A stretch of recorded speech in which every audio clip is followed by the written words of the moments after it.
You want to know what happens when you mess with forces you don't understand? Let me tell you about 3 seances that opened doors that should have stayed locked forever. Picture this: October 1971. A farmhouse in Harrisville, Rhode Island. The Perron family is desperate. Their home is plagued by violent supernatural activity. So they call in paranormal investigators Ed and Lorraine Warren. Lorraine, a gifted medium, decides to conduct a séance to communicate with whatever is tormenting this family. The moment she enters her trance, the temperature drops. Candles flicker, and then all hell breaks loose. The entity she summoned doesn't want to talk. It wants blood. It targets Carolyn Perron, the mother, lifting her off the ground and hurling her across the room like a rag doll. She's thrown into furniture, slammed against walls, her body completely out of her control. By the time the spirit releases her, she's sustained a concussion and the family is traumatized.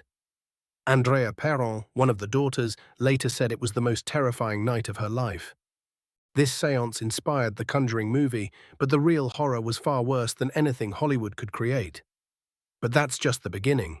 Let me tell you about Zozo. This entity has become infamous in paranormal circles, and for good reason.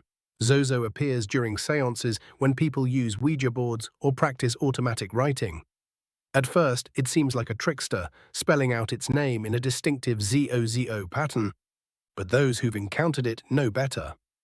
Paranormal researcher Darren Evans has documented hundreds of cases where Zozo has possessed participants, caused physical harm, and followed people home from séances. One woman reported that after summoning Zozo, her girlfriend became violent and unrecognizable.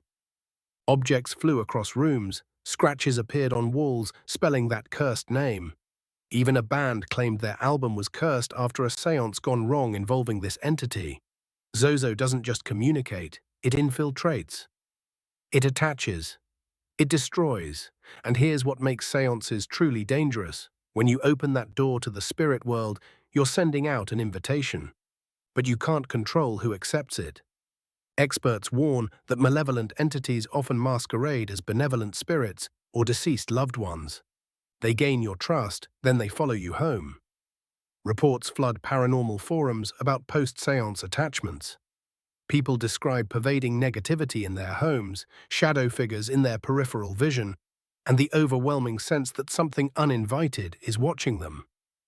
Some experience relatively benign disturbances, knocking sounds, cold spots.